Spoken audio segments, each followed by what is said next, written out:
Acompáñanos en este podcast y a la luz de la palabra vamos a hacer un análisis de estos dones. Será una bendición para nosotros, para ti y para mí.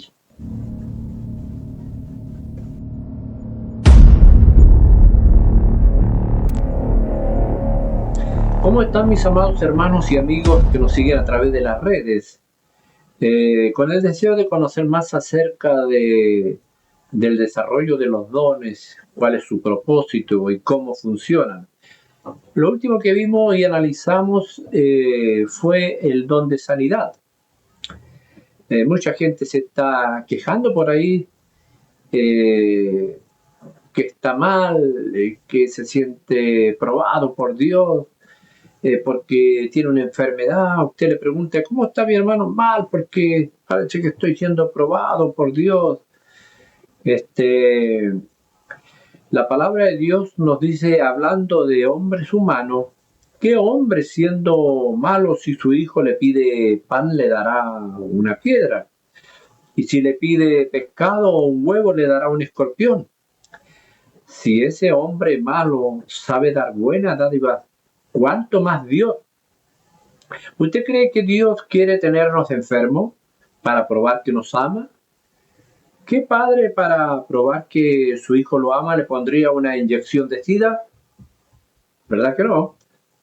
Debemos de pensar inteligentemente y tenemos que usar los pensamientos de Dios que están en nosotros. La palabra de Dios nos dice que debemos tener la mente de Cristo. Yo sé que Dios puede probar a quien quiera. Él probó a Abraham o el caso de Job. Podríamos ver otros casos, pero no es este el caso que estamos tratando. Y la voluntad de Dios es nuestra santificación. Eso tenemos que tenerlo muy claro. La voluntad de Dios es nuestra santificación y liberación. Una enfermedad es una opresión. Recuerde cuando Pablo, porque él tenía una enfermedad y 3 veces pidió ser librado de esa enfermedad, porque no era cómodo para él. Sin embargo, la respuesta la conocemos todos. Una respuesta que vino a él en esa petición de querer ser liberado de esa enfermedad: bástate de mi gracia, porque mi gracia se perfecciona en la debilidad. Pero era por un propósito especial, eso lo sabemos.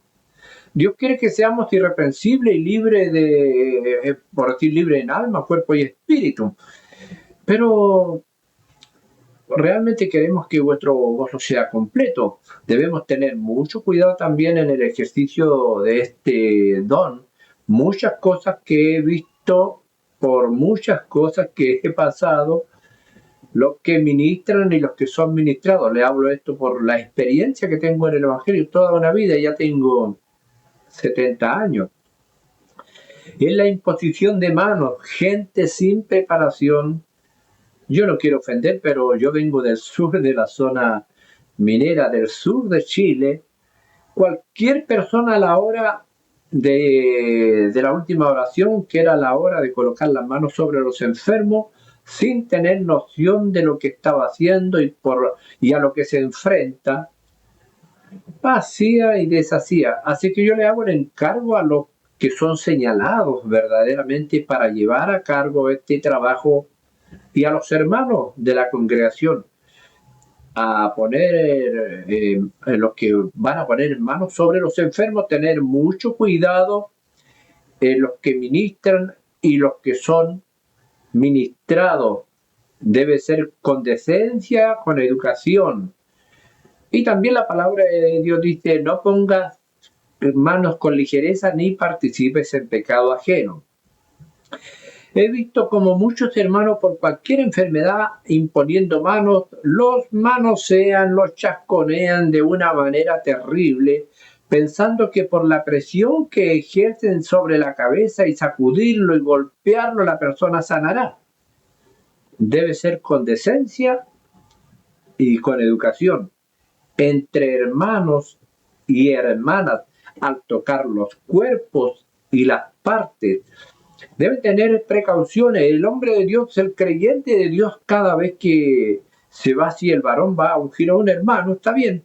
Pero si es una mujer, hágase acompañar por su esposa. Debemos cuidarnos de todo esto. El diablo es muy sutil para destruir la obra de Dios. Así que hay que tener mucho cuidado en la forma que se hacen las cosas y siempre ser guiado por el Espíritu Santo de Dios. Es la manera, hay que ser precavidos. Dios tiene una multiforme manera de operar. Operar quiere decir funcionar. Como decía anteriormente, en el episodio anterior, muchos que interpretan como operar a personas y lo hacen como si estuvieran en una clínica. Eso no es lo que dice la Biblia. Hay que leer la Biblia. Hay que descubrir lo que está escrito y analizar todo eso para no caer en errores. Tenemos que tener cuidado que sea el Espíritu Santo que nos guíe, no nuestro deseo de hacer sanidad, no nuestro pensamiento, prácticamente todo con mucho cuidado, con mucha preocupación, no nuestro sentir, lo que pasa por mi corazón. Recuerde que engañoso es el corazón y perverso más que todas las cosas. ¿Quién lo conocerá? Este don de sanidad es muy importante y necesario para este tiempo. Vivimos tantas cosas, tanta gente enferma hay en las iglesias, en las congregaciones, y la gente que está fuera de la iglesia, ellos saben, ellos andan buscando ver sanidades, como decía anteriormente en el otro capítulo, andan por vista, nosotros andamos por fe, pero ellos quieren ver. En la realidad ellos quieren ver un milagro, quieren ver una sanidad. ¿Te imaginas cuando se empieza a desarrollar un don de sanidad en una iglesia? ¿Cómo empieza a llegar gente necesitada? Si usted tiene este ministerio, tiene esta gran bendición, cuídelo y cuídese usted. Porque todo lo que se hace será para la gloria de Dios y el nombre de Dios será glorificado grandemente al ver este don en acción, el don de sanidad. El hacer milagro también, opera en el campo sobrenatural. Los milagros son hechos que anulan y contradicen todas las leyes naturales y modifican el curso de lo que nosotros llamamos normal o natural. Entonces, estos dos dones que están aquí están como muy asociados al don de sanidad y el don de hacer milagros. Por ejemplo, cuando pensamos que se abrió el Mar Rojo, un milagro.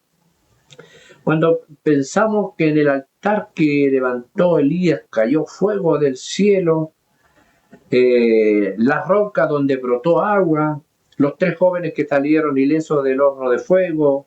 ¡Qué maravilla! ¡Qué maravillosa obra de Dios también! Los milagros que hemos visto en nuestra vida, yo he visto milagros. Los milagros que hizo Jesús siempre fueron impulsados por la necesidad de ayudar a personas para mostrar su misericordia. Esto es algo difícil de trazar una línea clara entre el don de milagro y el don de sanidad. La sanidad son actos de poder milagrosos que producen alivio de los síntomas y de la enfermedad hasta curarlos por completo. Es el don de sanidad. En cambio, los milagros son hechos instantáneos, sorprendentes del poder de Dios. La operación de milagro es más activa que pasiva. En eso tenemos que ser claros. Lo que es un milagro, la operación de este milagro de la enfermedad o sanidad es más pasiva que activa. Pero aún de estas dos formas se muestra la magnificencia y el poder de Dios en su amor. Hermano, el hacedor de milagro dice una palabra o realiza un acto y se produce el milagro, así, instantáneamente. en el nombre de nuestro Señor Jesucristo. Y por el poder de Dios, cada milagro afirma a la iglesia en estos tiempos difíciles. Porque aunque andamos por fe, nosotros los evangélicos siempre queremos ver algo. Porque nuestra fe pareciera que no está tan firme. Habría bastante que decir acerca del don de milagro. Sin embargo, para no ser tan largo, mencionaremos solamente algunos puntos de importancia que para, qué sé yo, este buen ejercicio de los dones, este maravilloso don. Si lo tiene usted, cuídelo, porque la gente está sedienta de sanidad, necesitada de sanidad, y necesitan un milagro. Y usted que está escuchando este programa, este análisis, usted necesita un milagro. Yo también necesito un milagro. Y estoy a la espera. Estoy en la fila. Ya me llegará el turno. Y ya llegará su turno. Pero Dios tiene un milagro para ti. Así que otro don maravilloso que queremos analizar es el don de la profecía. Cuando hablamos de la profecía, aquí vamos a tener que ajustar nuestros cinturones porque vamos a ir por caminos peligrosos. Un don glorioso, de gran valor, pero la verdad es que ha sido tan mal utilizado. Este don de profecía es la habilidad especial que Dios concede a miembros del cuerpo de Cristo para recibir y comunicar un mensaje de Dios a una congregación o a una persona en particular. Vamos a ver el cuidado que hay que tener también cuando esta profecía es para la congregación y para una persona en particular.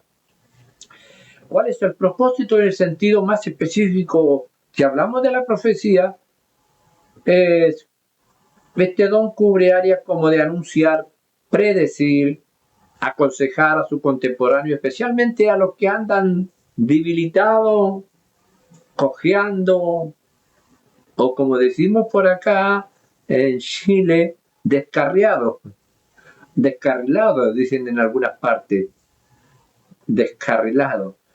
Y entonces, también evitar realmente cuestionar mucho esto, porque al final la palabra de Dios dice, no rechacéis la profecía, pero examinarlo todo, retener lo bueno.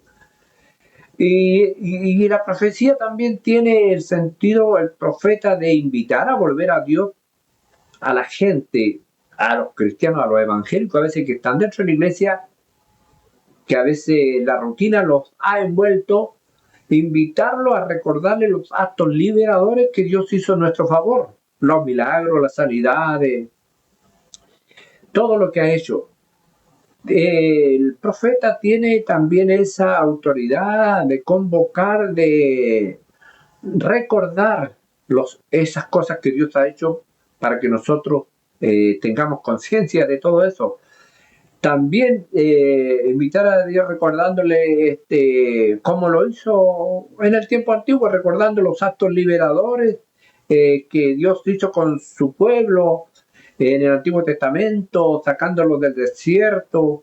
El profeta venía y decía, así ha dicho Jehová, y le recordaba esos actos liberadores, y le recordaba cómo Dios los trató en el desierto, cómo los amparó, cómo les dio agua de la roca, cómo les dio el maná del cielo, cómo los sacó de Egipto. Todas esas cosas el profeta se las recordaba a fin de que ellos tomaran conciencia de esto.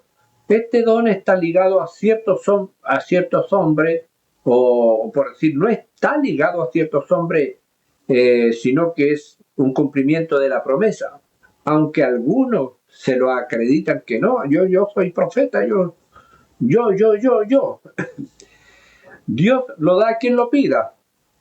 Primera de Corintios 14:12 dice, vosotros que anheláis dones espirituales, procurad abundar en ellos para la edificación.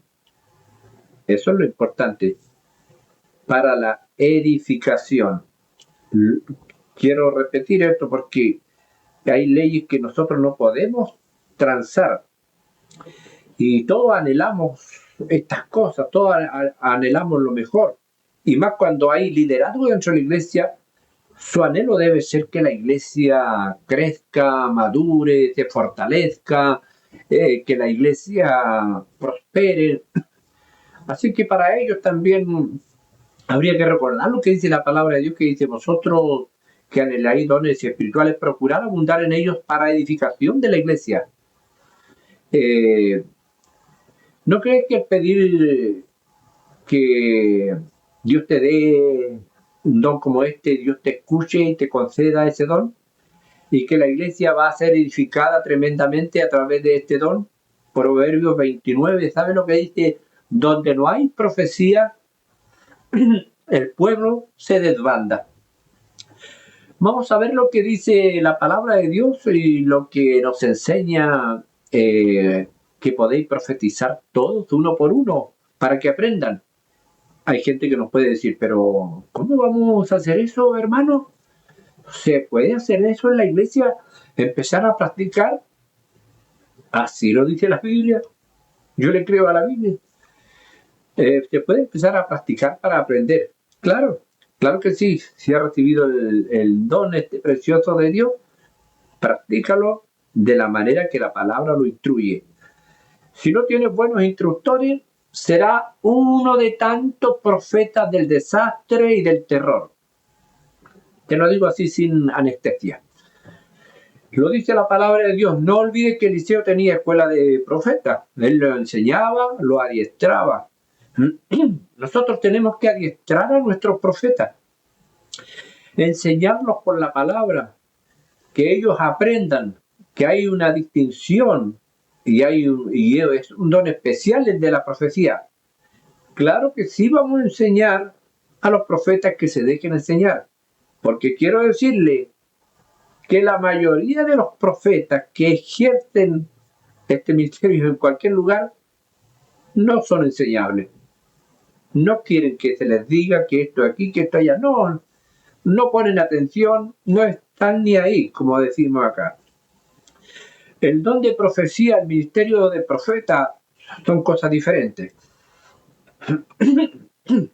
Aunque todos pueden profetizar en virtud de la unción del Espíritu Santo, no todos son profetas. Hay gente que va a profetizar en la iglesia no siendo profeta. ¿Es esto algo real? Sí. Amós dijo: yo no soy profeta, no soy hijo de profeta, pero sin embargo Dios lo tomó para que fuera y profetizara a Israel. Así que aquellos que dicen, no, es que yo soy profeta, no tiene por qué el hermano estar profetizando, no. Vaya a la palabra de Dios, vea lo que dice la palabra de Dios. Aunque todos pueden manifestar el don de profecía, solo algunos son destinados al ministerio de profeta. Amós 7:14. Búsquelo ahí. No soy profeta ni hijo de profeta, sin embargo Dios lo mandó a profetizar a Israel. Ahí lo busqué para asegurarme de lo que le estoy diciendo. Ahora, hermano, normalmente se levantan profetas dentro de la iglesia que desconocemos. Pero es la autoridad de la iglesia la que tiene que observar y ver para confirmar si existe el don de la profecía en esa persona, o hermano, o alguna hermana, o alguno, no sé, que se dio el caso ahí, y se levantó y dijo: yo soy profeta. Yo tuve un caso así en mi vida personal.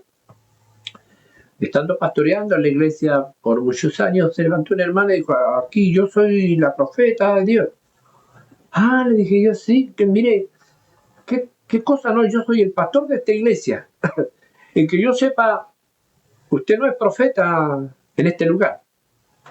Por ejemplo, cuando un hermano viene un día a la casa del pastor a conversar, a su oficina, en cualquier lugar, y le dice: pastor, ¿sabe que Dios me habló a través de esta hermana?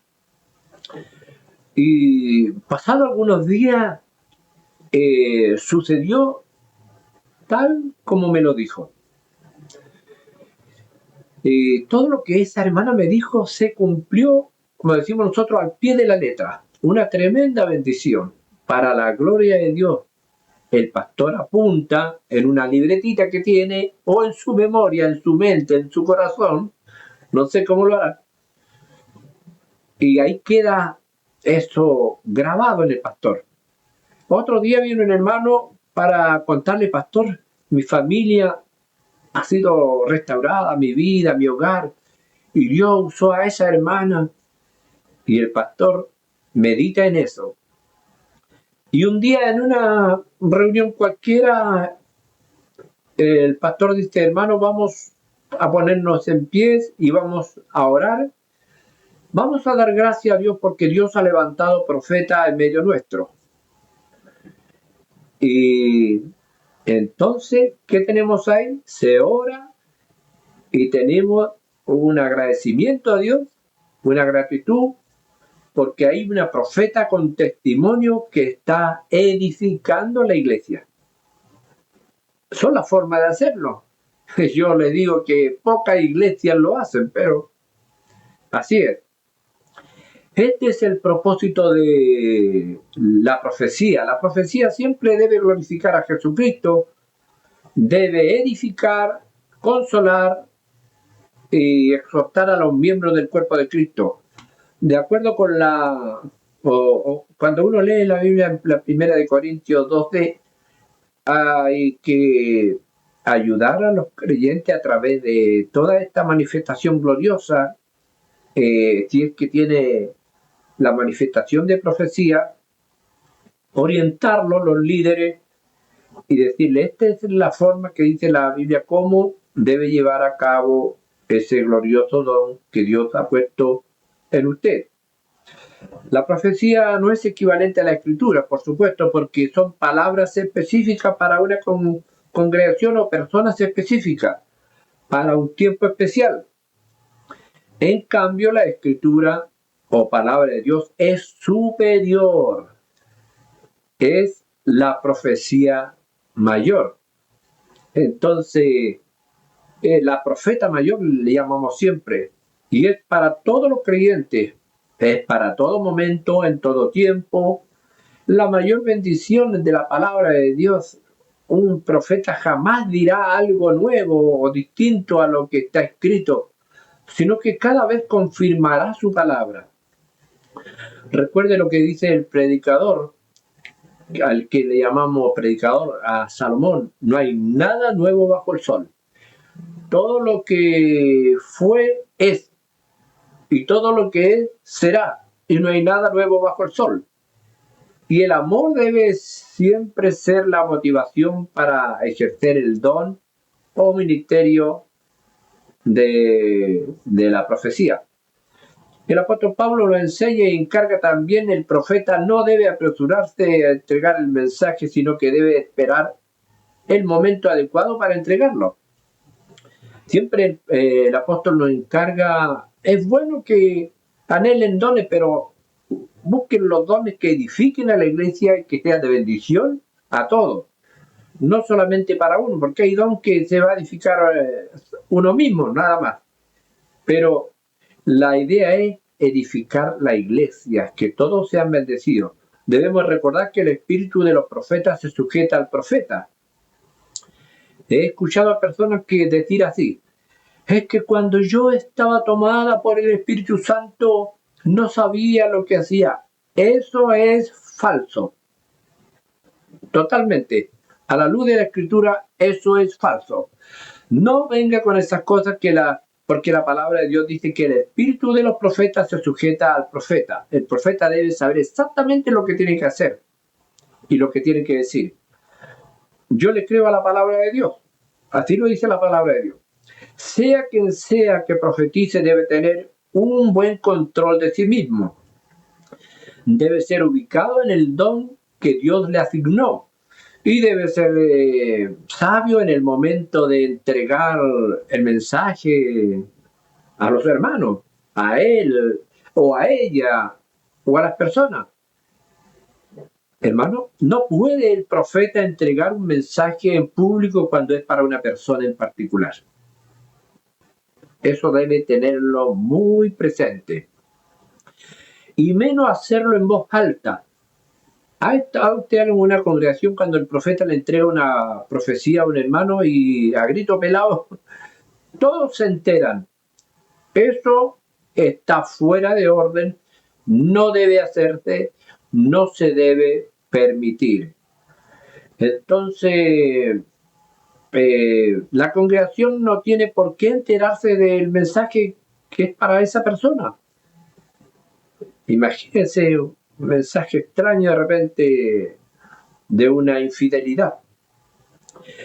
Ni el profeta tampoco ni entregar el mensaje a una persona en particular cuando el mensaje es para la congregación. Existen ciertas reglas y formas dentro de la palabra de Dios. Los que saben hacerlo son guiados por el Espíritu Santo de Dios. Con la intención de que si la profecía, ya sea para uno o para otro, pueda darse a conocer al pastor. Yo sé que no se hace eso, no se hace nunca, pero es lo que debiera hacerse. Cuando un profeta realmente es profeta de Dios, que dice ser profeta de Dios, no tendrá ningún problema en que su profecía el pastor la examine. Porque esa persona que se dice ser profeta, ya sea varón o sea una dama, debe de ir donde el pastor y decirle: Dios me entregó este mensaje para la iglesia. Y el pastor va a analizar el mensaje, y él, que tiene la responsabilidad, que tiene la encomienda de esta congregación, él visará ese mensaje y decirle a la hermana: entréguelo porque esto va a ser una gran bendición para la iglesia, o simplemente no. Y el varón estará haciendo la voluntad de Dios. Así que así es la cosa. Existen ciertas reglas, como le digo yo, y normas, saber hacerlos, estar inteligente. El pastor es el que está al frente de la congregación y tiene una tremenda responsabilidad. Si las cosas no se dan bien, ¿a quién cree usted que le va a llegar? El pastor de los pastores le va a tomar una cuenta al pastor. Él es el responsable. Él puede decir sí y puede decir no. Pero he visto que normalmente un profeta en la congregación se para en cualquier momento y entregó la profecía nomás, y el pastor es ausente de todo. El líder está ausente de todo. No sabe qué es lo que tenía el profeta para entregar. Cuando Dios da un mensaje para la iglesia, ¿usted cree que se salta la autoridad? ¿A quién va el mensaje? Al ángel de la iglesia. Y el ángel de la iglesia lo dará a conocer a la congregación. El ángel de la iglesia es el pastor. Él va a decir: hermana, entregue este mensaje porque la iglesia va a ser edificada. Ya el pastor tiene la responsabilidad de la congregación dada por Dios, y él va a examinar con cuidado el mensaje y al profeta. Si esa persona que se dice ser profeta es de Dios, no tendrá ningún problema en que se examine la profecía. Todos sabemos qué decir y sabemos qué hacer cuando las cosas no se ven muy transparentes. Pero cuando el profeta no es de Dios, inmediatamente pone reclamo y se siente incómodo porque le van a examinar su profecía. Inmediatamente vamos a ver esa incomodidad. Cuando alguien funciona así, debe entender que nuestra obligación es examinarlo todo a la luz de la palabra de Dios. El profeta debe tener cuidado en decir exactamente lo que Dios quiere comunicar a través de ese mensaje al instrumento de Dios. El instrumento que Dios esté usando en ese momento como para entregar una profecía no debe ni quitar ni agregar al mensaje palabra, ni quitar palabra, ni agregar palabras como para presentarlo más bonito, más atractivo y quedar bien con la persona. Eso no se debe hacer. Es una gran falta a la palabra de Dios y a la transparencia que Dios tiene y a las palabras que Dios quiere comunicar. Debe recordar que la base de la profecía es para edificación, exhortación y consolación. Y no es de Dios la profecía que condena. Otra cosa que me he encontrado en las congregaciones. Así, la condenación, mandando a la gente al despeñadero. Dice la palabra de Dios en Juan capítulo 3, verso 17. Porque no envió Dios a su Hijo para condenar al mundo, sino para que el mundo sea salvo por él. Si el Hijo de Dios no viene a condenar al mundo, ¿quién es el profeta que viene a condenar? Eso no se puede permitir a la luz de la palabra. Entonces, un profeta que no sea bien instruido puede ser más peligroso que el mismo diablo, destructor, inmisericorde, divisionista como él solo. He visto en mi caminar como muchos ministerios, congregaciones y familias y matrimonios han sido destruidos por el mal uso de la profecía. Gente que surge en nuestras congregaciones autodenominándose como profetas de Dios. Sus testimonios son los de un charlatán. La palabra nos dice que no menosprecie la profecía, pero al mismo tiempo nos dice examinarlo todo, retener lo bueno. Primera de Tesalonicenses 5:20, debemos cuidarnos de estos elementos carentes de amor y desviados de la verdad. ¿Puede ocurrir eso? ¿Hay esa clase de elementos? Sí. Gente que dice así ha dicho el Señor cuando el Señor no ha dicho nada. El amor de Dios es el único que prepara el clima conducente para que el don emerja y traiga la palabra de Dios que nos guiará a toda verdad y a toda justicia. Es lo que hemos aprendido en la palabra. Así que damos gracias a Dios por los profetas de buen testimonio, porque cada vez que sean tomados por Dios, el pueblo se sentirá muy contento al saber que en su gran amor, en su gran misericordia, Dios quiere hablarnos a ti y a mí y a todos para la gloria de Dios. Gloria al Señor por ello, ¿verdad? Qué bueno, qué magnífico es Dios, magnífico en santidad, hacedor de milagros. Vamos a otro don, diversidad de lenguas. ¿Qué es esto? Son expresiones inspiradas por el Espíritu Santo en las que no participa nuestra mente porque no ha sido aprendido por el intelecto humano. De otra manera sabríamos todo lo que significa, de modo que los que hablan en lengua extraña, si no tienen el don de la interpretación, no sabrán cuál es el mensaje que contiene. ¿Lo ha visto usted eso? ¿Ha visto esto en su congregación? ¿Lo ha visto en algún lugar? ¿Cuál es el mensaje que se contiene o en ese momento se está recibiendo o recibió alguien al orar en lengua, en el espíritu?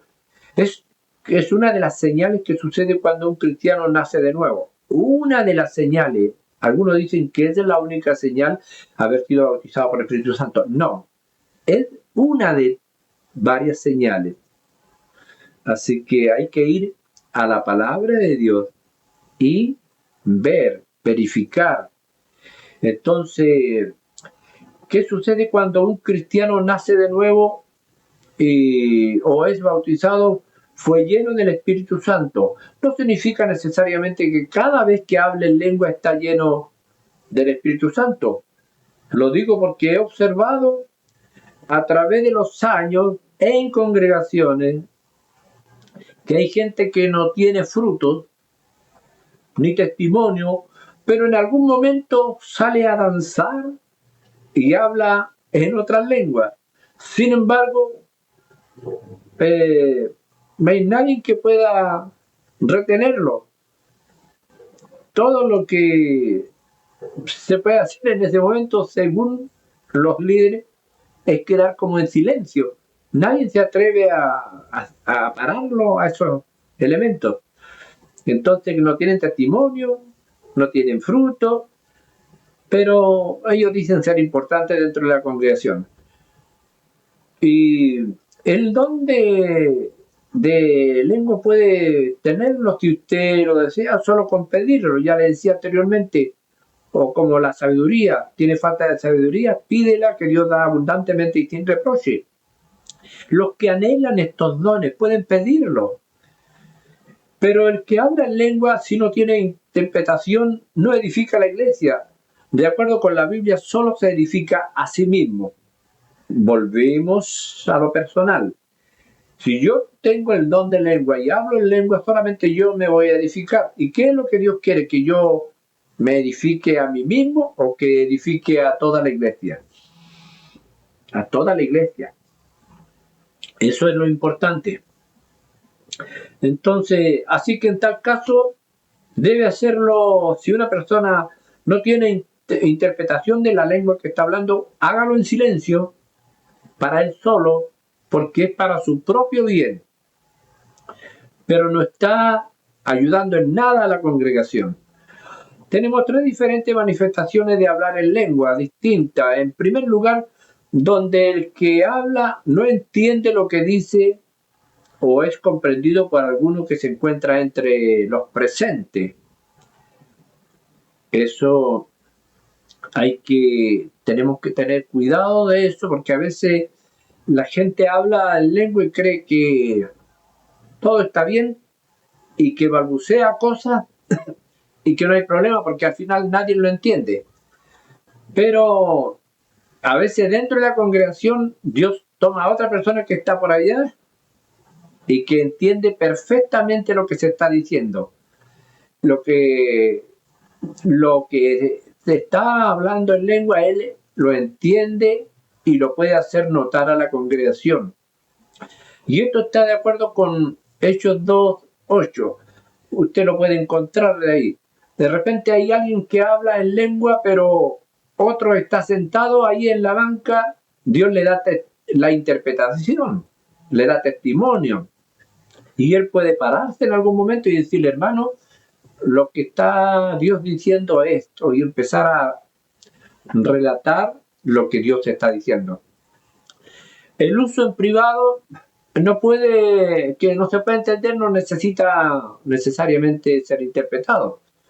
Hay gente que habla en lengua, en silencio, ora en lengua, y bueno, su espíritu está siendo edificado y lo está haciendo en silencio, si él puede pedir la interpretación para él mismo ser edificado. Pero si no, no es necesario tampoco. Aun cuando puede pedirlo, dice la palabra de Dios. Está hablando a solas con Dios. Otra forma, el uso del lenguaje de lengua en público, que es un idioma desconocido, debe darse a continuación la interpretación. En lo posible, evitar el hablar en lengua en público, ya estamos hablando fuera de la iglesia, en los medios de comunicación, ya que hombres y mujeres no sabrán de qué se trata. A veces uno ve programas de televisión, ve programas de radio y la mayoría hablando en lengua. ¿Usted cree que la gente tiene alguna ganancia con eso? ¿Tiene algún provecho? ¿No dirán que esto es tan borracho? ¿No dirán que esto es tan ebrio? ¿Quién lo entiende? Entonces la enseñanza es clara. Pasó allá en el Pentecostés, cuando empezaban a hablar lengua y otros decían, no, esto tan ebrio. Y eso que esas lenguas eran todas comprensibles porque todos entendieron lo que estaban hablando. Algunos dijeron y exclamaron, está hablando en el idioma que yo nací, está hablando en el idioma que habla mi pueblo, está hablando en esto. Y hay 14 idiomas distintos. Cuando se está hablando en radio, en televisión, si usted habla en lengua, esto no ayuda en nada a la evangelización. Solamente va a traer confusión. Y no digas que no lo puedo dominar. No, el espíritu del profeta se sujeta al profeta. Y cualquier don está sujeto al instrumento. Porque Dios es ordenado en todo esto. Si dice, no, es que no. La Biblia no le da excusa. Todo tiene que ser para edificación, exhortación y consolación. Hablar en lengua por radio, por televisión, no ayuda en nada a la evangelización ni a que la gente acepte a Jesucristo, porque no va a entender realmente el tema.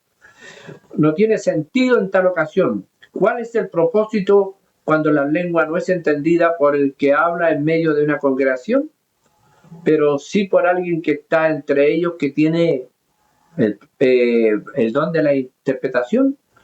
Puede ser una señal de Dios a su pueblo. Y esto da a entender que la iglesia funciona como un cuerpo. Vale decir, uno está hablando en lengua y otro por allá recibe la interpretación. Y así la iglesia recibe edificación. Y sus diferentes miembros estarán funcionando, así como dice tu palabra, aunque somos muchos miembros, somos un solo cuerpo.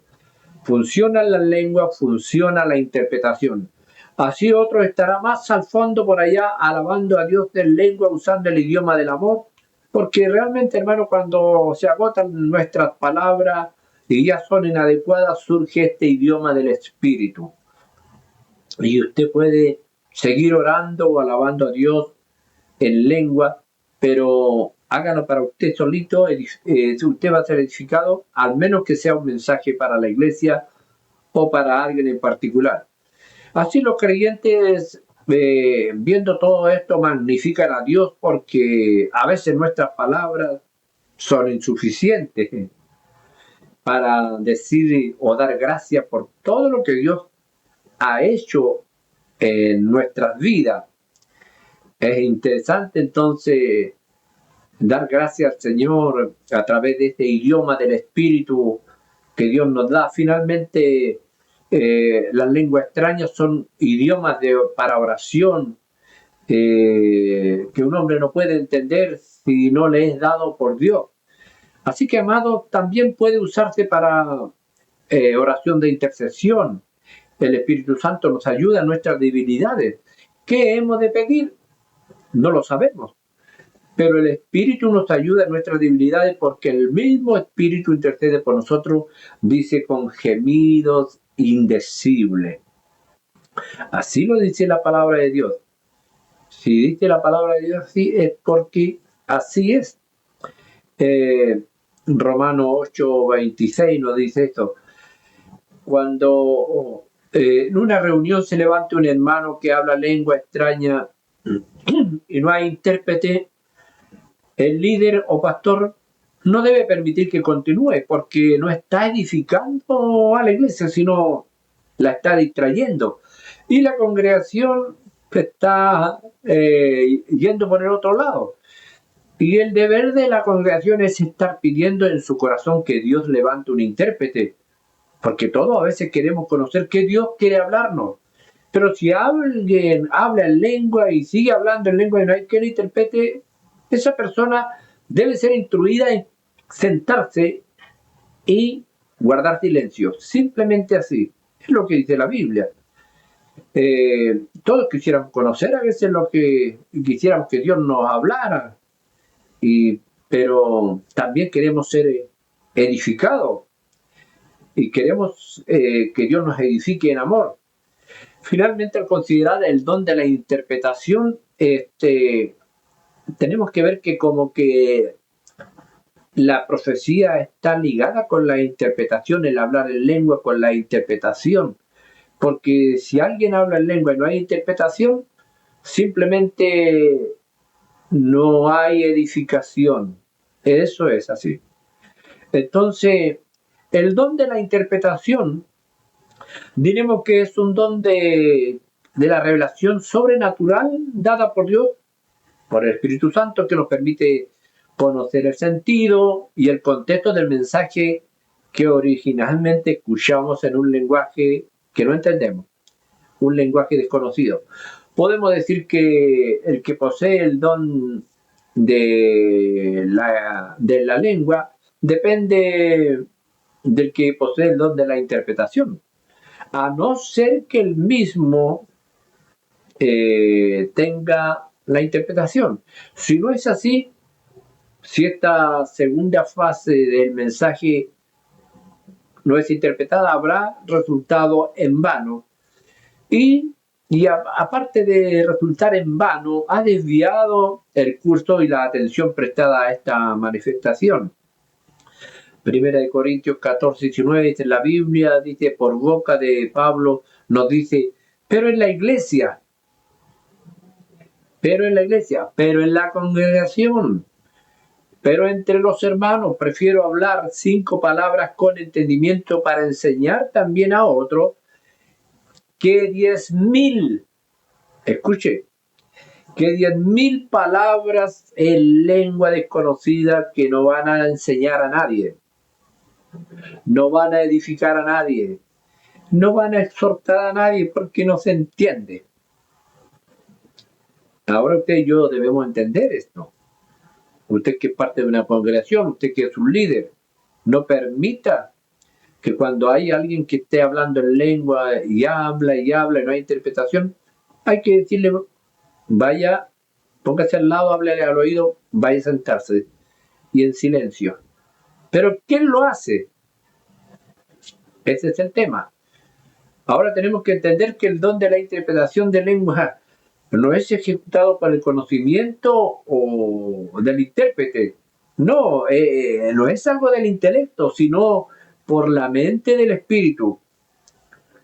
A excepción que si fuera un idioma conocido como el italiano, el portugués. He estado en cultos donde se ha hablado o portugués o italiano y curiosamente ha habido alguien que sí entiende perfectamente el idioma y nos ayuda a entender lo que en esa lengua se está hablando. Porque si yo voy al Brasil y no sé portugués, me voy a encontrar con dificultad, o italiano, pero si tengo conocimiento de un poco de portugués y de italiano, me dejo entender, ¿verdad? Entonces, es bueno y muy valorada la interpretación en la iglesia cuando se está usando el hablar en lengua. Porque si no, vamos a perder la bendición del Señor porque por la curiosidad de querer saber lo que Dios nos está hablando y nadie nos interpreta, hasta nos vamos a enojar con nosotros mismos o con la persona que está hablando en lengua. Esas situaciones hay que detenerlas. La lengua prácticamente hay gente que también hay que discernir que hay gente que se va hacia adelante a hablar lenguas que son lenguas falsas. Volvemos a donde tenemos que usar el don del discernimiento de espíritu, lenguaje falso. Yo le podría poner varios ejemplos, pero son un poco irrisorios. Pero pasa. Tengo pruebas de eso, tengo grabaciones de eso, porque hay que cuidar el pueblo y hay muchas cosas que no traen luz, sino que traen tinieblas. Los líderes deben discernir el uso de la lengua cuando es falso. Cualquier interpretación solo va a añadir más confusión. Esto se puede tener como precaución para no incurrir en un mal mayor, en un mal peor. En estos casos el asunto es quién se atreve a detener esas personas, esos instrumentos que dice ser instrumento de Dios. Poca gente se atreve a intervenir cuando esta clase de desórdenes se producen, porque si alguien se levanta solamente a confundir y nadie lo detiene, el culto ahí queda. Debemos discernir, por la palabra de Dios nos enseña a que tenemos que discernir para estos malos elementos prácticamente que distraen al pueblo. De la misma manera pueden incurrir en falsas interpretaciones al discernir que ocurre algo que realmente no es. Debemos sabiamente tomar medidas para normalizar esa situación. Recuerde que tenemos autoridad, estamos autorizados por la palabra de Dios a examinarlo todo, retener lo bueno, lo verdadero, lo que sea para edificación, exhortación, consolación, y todo en el amor de Dios, ya que aquellos falsos profetas, falsos aduladores, falsos engañadores, la palabra de Dios es muy clara para llevar a cabo el ejercicio del desarrollo de cada uno de los dones que Dios ha conferido. Entonces tenemos que evitar prácticamente todas estas cuestiones oscuras, todas estas cosas confusas. Recuerde, siempre hay leyes que no pueden cambiar. Todo debe ser para exhortación, para consolación, para edificación. Todo en el amor de Dios. La palabra de Dios siempre nos va a dar claridad, siempre nos va a ayudar en estos momentos, y siempre hay que volver las cosas a la palabra de Dios.